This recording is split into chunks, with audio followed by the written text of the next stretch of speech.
The crystal stemware trembled in my hand as I watched my mother's perfectly manicured fingers drum against the mahogany dining table. Even at 48, Giselle commanded attention like a queen holding court. Her emerald dress matched her cold, calculating eyes that hadn't shown me warmth in years.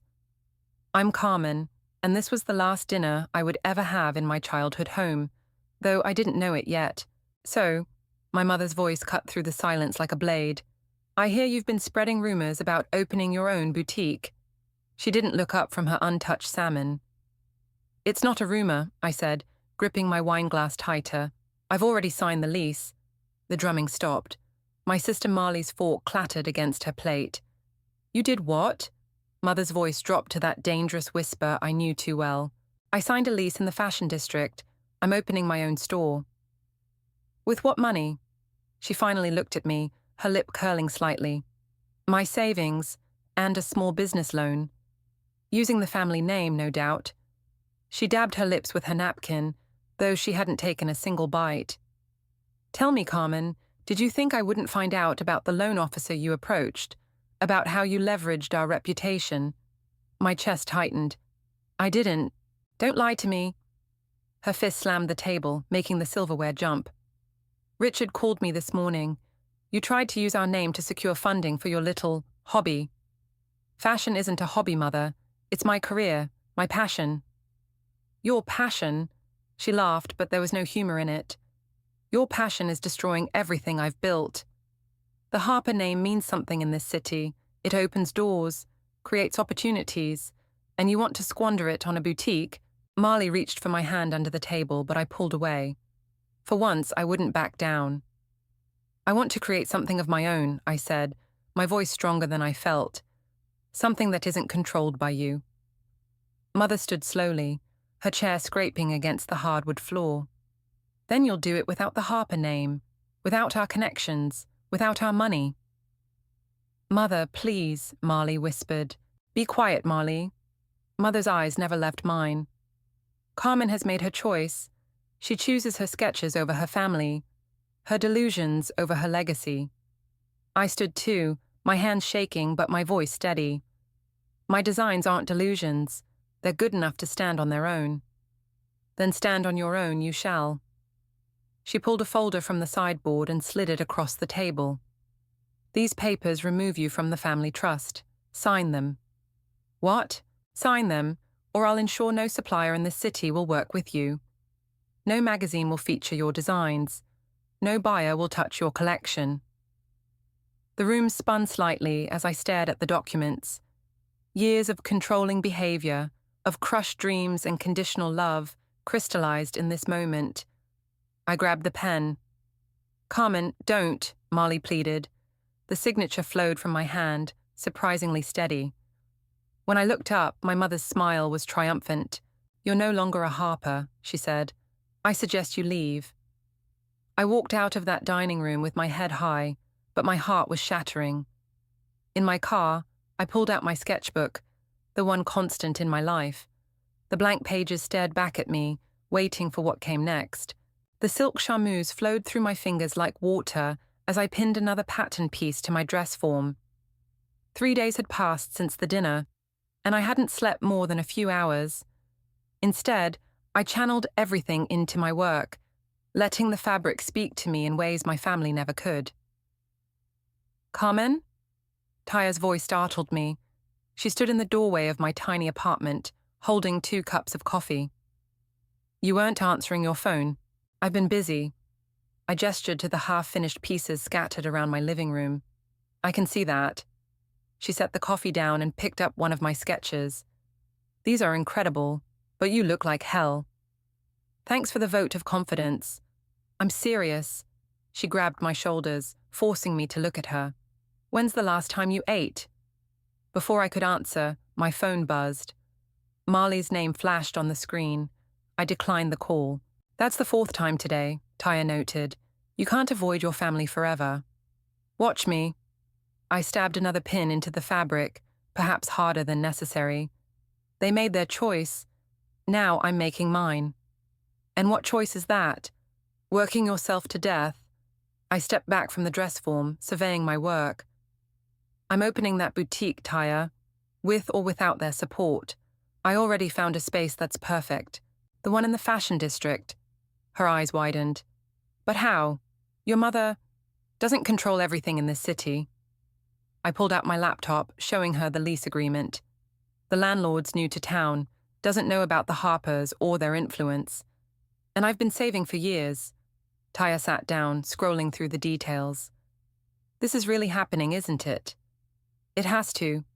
My voice cracked slightly. Because if it doesn't, she wins. Carmen.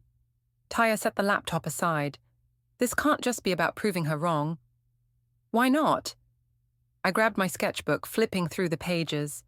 Look at these designs. Really look at them. They're good, Taya. They're better than good. But Mother would rather see them burn than admit I have talent. Then show her. Show everyone. Taya stood up, excitement building in her voice. We'll throw a launch party, invite all the right people. I know photographers, influencers, buyers. No, I shook my head. I need to do this my way. Clean, pure, no shortcuts. It's not a shortcut to use your connections. It's smart business. My phone buzzed again. This time it was Caden, my ex-partner in both business and life. I silenced it completely. Speaking of connections, Taya raised an eyebrow. Don't start. I returned to my dress form. Caden made his choice when he sided with Mother on the investment deal. He was trying to protect you. He was trying to control me, just like she does. I stepped back, admiring the drape of the fabric. But this is mine. Every stitch, every seam, every decision, mine. Taya watched me for a long moment, then nodded. Okay, then let's do it right. She pulled out her phone. I'm calling my real estate lawyer to review that lease. And then we're getting food. No arguments. For the first time in days, I felt myself smile. Thanks, Taya. That's what friends are for. She hugged me tight. Now, tell me more about this collection while we wait for the takeout. The bell above my boutique door chimed for the first time as I unlocked it, the sound both terrifying and exhilarating. 3 months of renovation had transformed the space into something uniquely mine. Exposed brick walls showcased my designs, and vintage mirrors reflected natural light throughout the store. First day jitters. Taya appeared behind me, carrying a box of business cards. More like first day terror. I adjusted a dress on the nearest rack. What if nobody comes? The bell chimed again. My heart stopped when I saw who entered. Hello, Carmen. Caden stood in the doorway, looking exactly as I remembered, tall, composed, and frustratingly handsome in his tailored suit. We're not open yet, I said coldly. I know. He walked in anyway, examining the space. Nice location. Better than the one we looked at together. The one you said I couldn't afford without Mother's help. I crossed my arms. That location? I was trying to be realistic. You were trying to be her puppet. Taya cleared her throat. I'll just go organize the stockroom. She disappeared quickly, leaving us alone. Caden picked up one of my business cards. Carmen Designs. Simple. Elegant. He paused. No family name.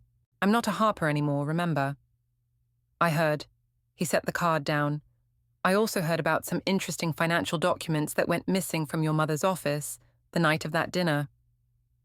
My blood ran cold, but I kept my face neutral. I have no idea what you're talking about. Don't you?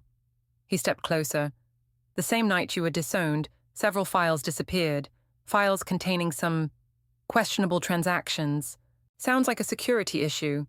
Mother should be more careful with her papers. Carmen, his voice softened. What are you planning? I'm planning to run my business, that's all. I moved to adjust another display, needing distance from him. Then why did I find this in my office?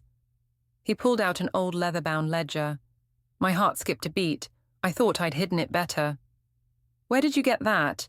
It was mixed in with the quarterly reports, almost like someone wanted me to find it. He opened it, revealing columns of numbers and notes in my mother's precise handwriting. There's enough evidence in here to... To what? I snatched the ledger from his hands. To prove she's been laundering money, evading taxes? Go ahead, tell me what a good daughter I am for finding this.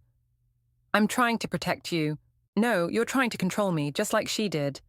I shoved the ledger into my office safe. I don't need protection, I need justice. Justice? He laughed bitterly. Or revenge? Before I could answer, the bell chimed again. A group of young women entered, chattering excitedly about the window display. We're open in 30 minutes, I called out, professional smile firmly in place. This isn't over, Caden said quietly. Yes, it is. I turned my back on him, walking toward the customers. Some of us have real work to do. I heard him leave, the bell marking his exit. In the mirror across the store, I caught my reflection, determined, focused, and maybe a little dangerous. Mother had taught me well about keeping up appearances. Now it was time to put those lessons to use. The ledger lay open on my desk, its pages illuminated by my laptop's glow. Each entry told a story of deception, shell companies, fake invoices, money moving in patterns too precise to be legitimate. My mother's perfect handwriting mapped out years of financial fraud. A knock at my office door made me jump. We're closed. It's me, Marley's voice came through softly. Please, Carmen, just 5 minutes. I hesitated, then buzzed her in. My sister looked smaller somehow, less polished than usual. Dark circles under her eyes matched mine. Nice store, she said, glancing around. Very you. What do you want, Marley? She pulled an envelope from her bag. Mother's hosting the annual charity gala next week. She wanted me to deliver this personally. I laughed. An invitation? She disowns me, then invites me to her party. It's not from her. Marley sat down across from me. It's from me. I'm chairing the event this year. Congratulations. Mother must be thrilled. She doesn't know I'm here. Marley leaned forward. Things are strange at home. She's acting erratic, spending hours in her office, shredding documents. Yesterday, she fired her entire accounting team. My pulse quickened. Really? She knows something's wrong. I've never seen her so paranoid. Marley's eyes fell on the ledger. What are you doing, Carmen? I closed the book quickly. Running my business. Don't lie to me, not after everything. She stood up, pacing. I saw Caden yesterday. He mentioned missing files, old records. He seemed worried about you. Caden needs to mind his own business. Is that what this is about? Getting back at him? At Mother? This is about justice. Justice? Marley stopped pacing. Or are you just trying to hurt her like she hurt you? Before I could answer, my phone buzzed. A news alert. Harper Industries under investigation for financial irregularities. Marley's phone chimed with the same alert. She read it, face paling. What did you do? Nothing. Yet. I stood up. But I will be at that gala. Carmen, please, whatever you're planning. You chose her side, Marley. Remember? I opened my office door. You sat there silently while she destroyed my dreams. Now you can sit silently while I destroy hers. She's still our mother. No. I handed her back the invitation. She's just another corrupt CEO who thought she was untouchable. Marley's hands shook as she took the envelope. You've changed. I've grown up. There's a difference. After she left, I returned to the ledger. The charity gala would be perfect. All of Mother's high society friends, business partners, and potential victims gathered in one place. One anonymous tip to the right journalist, and her carefully constructed empire would crumble. My phone buzzed again. A text from Taya. Saw the news. You okay? I typed back, better than okay. Getting ready for a party. The reply came quickly. Don't do anything you can't take back. But that was exactly what I planned to do. Mother had taught me another valuable lesson. In fashion and in life, timing is everything. And next week, at her precious gala, the timing would be perfect. The family estate loomed before me, its marble columns gleaming under spotlights. I smoothed down my red silk dress, my own design of course, and handed my keys to the valet. The irony of returning here as a guest wasn't lost on me. Carmen! Guillermo, my father's old friend and my unofficial mentor, appeared at my side. I wasn't sure you'd come. I wouldn't miss it. I accepted his offered arm as we climbed the steps. How bad is it inside? Your mother's holding court like nothing's wrong, but... He lowered his voice. The vultures are circling. That news leak about the investigation has everyone talking. Good. He stopped walking. Carmen, there's something you should know. Well, well. Mother's voice cut through the evening air. The prodigal daughter returns. She stood at the top of the stairs, resplendent in black velvet. Anyone else would see the perfect hostess, but I noticed the slight tremor in her champagne glass, the tension around her eyes. Mother, I nodded coolly. Lovely party. Isn't it? Her smile was razor sharp. Though I'm surprised you could afford a ticket. They weren't cheap. My business is doing well, no thanks to you. Guillermo squeezed my arm in warning. Giselle, the governor's wife was asking for you. Of course. Mother's eyes never left mine. Do enjoy yourself, Carmen. While you can. As she glided away, Guillermo pulled me aside. This isn't the way. What do you mean? I knew your father well. He wouldn't want this. Want what? Justice? Your father. He hesitated. He knew about the fraud. He tried to stop it.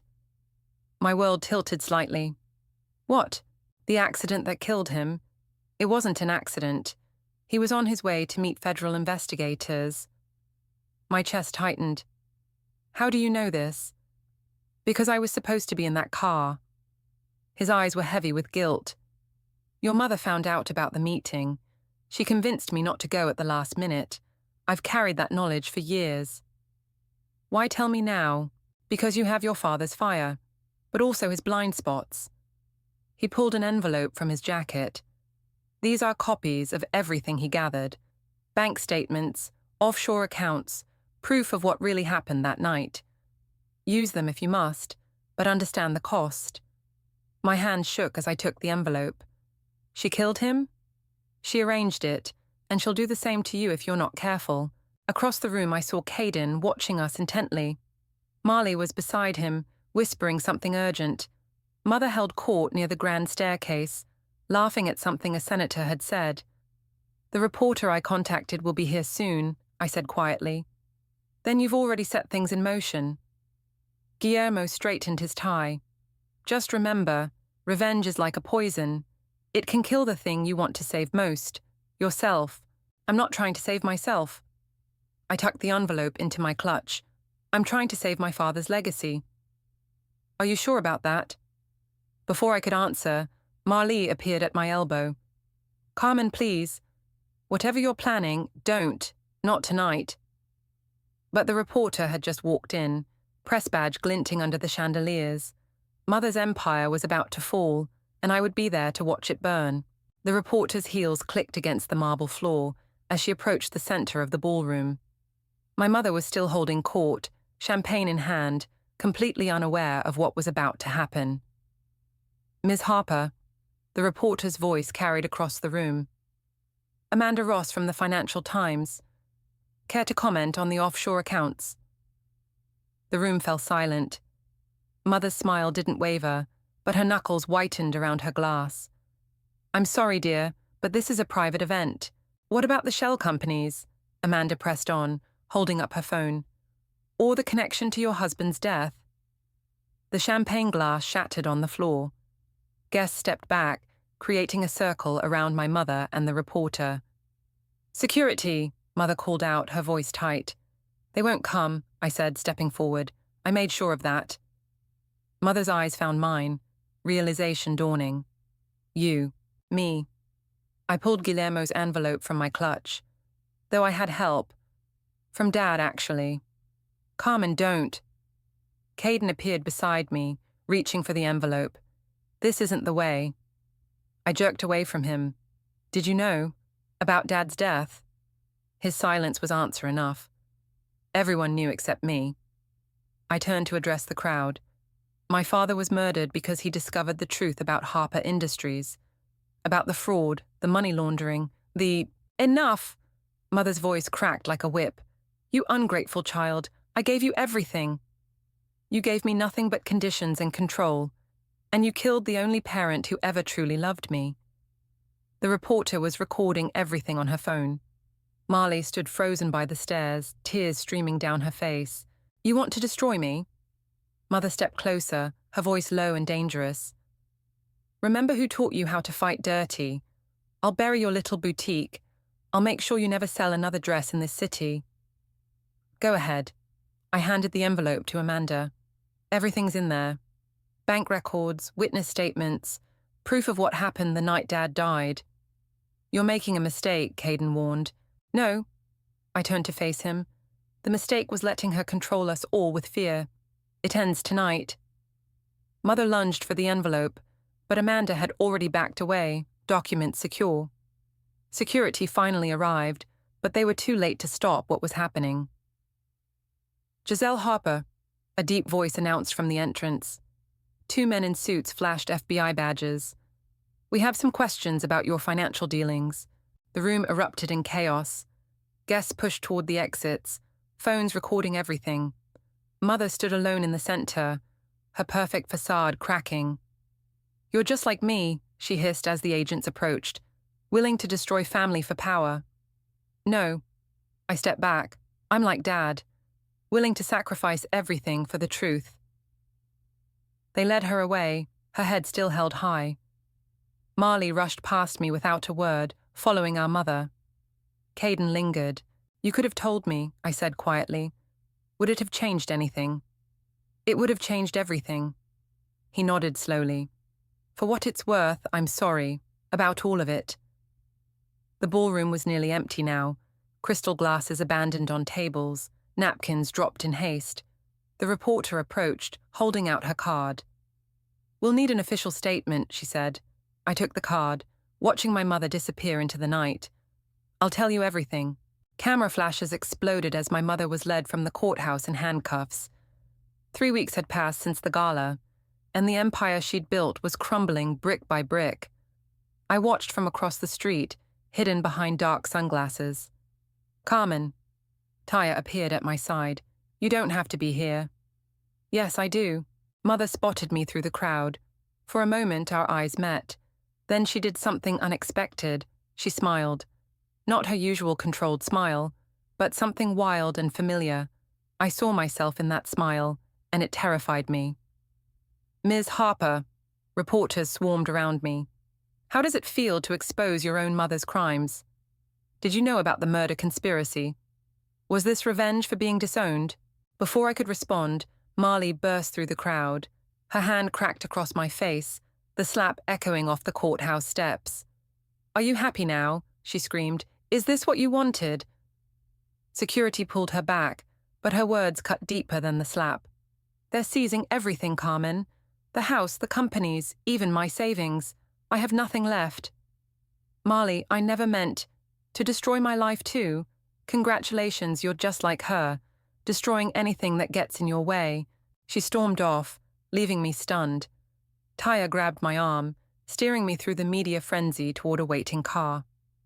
Don't listen to her, Taya said as we escaped. She's just hurt. She's right. My voice sounded hollow.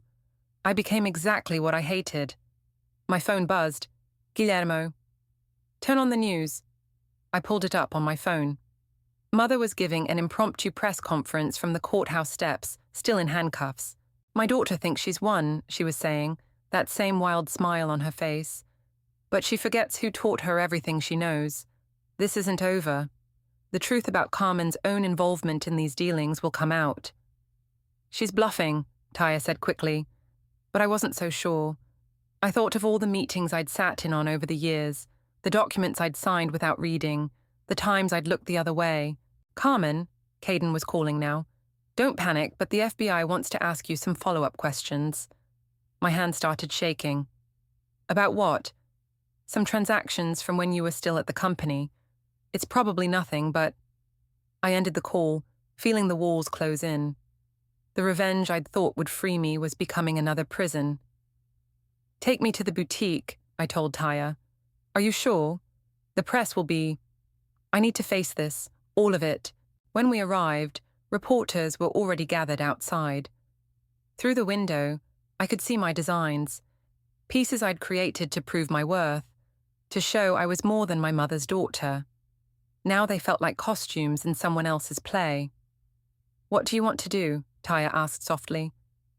I watched another news alert flash across my phone. Harper scandal deepens, daughter's role questioned. I want to tell the truth, I said finally. All of it, even the parts that hurt. It could cost you everything. I know. I stepped out of the car, facing the cameras, but I won't become her, not even to destroy her. The reporters surged forward, questions flying. This time, I didn't hide behind sunglasses.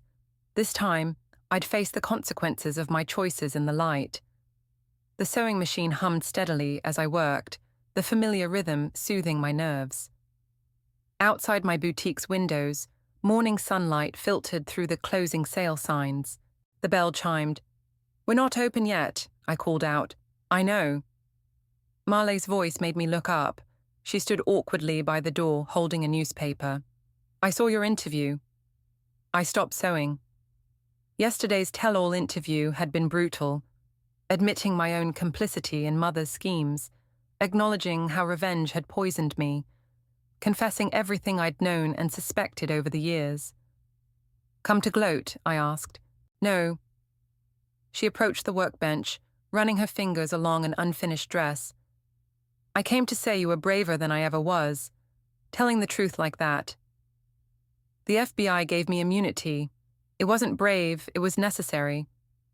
It was both. She set the newspaper down.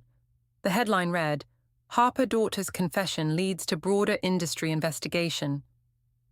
I'm selling the store, I said quietly, using the money to start a victims' compensation fund. I know, that's actually why I'm here. Marley pulled out a check. I want to contribute. What? How? I sold Mother's engagement ring, the one she gave me before. She swallowed hard. Before everything fell apart. It should help some of the people she hurt. The bell chimed again. Caden walked in, followed by Taya and Guillermo. Family meeting? Caden asked, seeing Marley. Something like that. I stood up. What are you all doing here? We've been talking, Taya said, about the future. Your future. Guillermo stepped forward. Your father left me a warehouse in the industrial district. It's been sitting empty for years. Perfect space for a design studio, Caden added, and manufacturing facility. I don't understand, I said. We want to help you start over, Marley explained, not as a Harper, not as Mother's daughter, just as Carmen. Why would you help me? After everything I did, because you chose truth over revenge, Guillermo said. Your father would be proud. My hands trembled as I touched the unfinished dress. I don't deserve this. Maybe not, Taya smiled, but that's what family does. The real kind, not the toxic kind. We help each other start over. The morning light caught the dress form, making the fabric glow. For the first time in months, I saw possibilities instead of vengeance. There's one condition, Caden said seriously. No more secrets, no more revenge. We do this right. Together, Marley added softly. I looked at them, my sister, my friends, my real family, the people who stayed even after seeing the worst of me. Okay, I nodded. Together. The bell chimed one last time. A young woman entered, ignoring the sale signs. Are you Carmen? She asked. I read your interview about choosing truth over power. She pulled out a design portfolio. I'd love to learn from someone like that. I glanced at my family, saw their encouraging smiles, and made my choice. Come in, I said, clearing space at the workbench. Let's talk about design, and truth, and starting over. The morning sun streamed through the windows, illuminating all of us. Not perfect, not unbroken, but real. And for the first time since this all began, that felt like enough.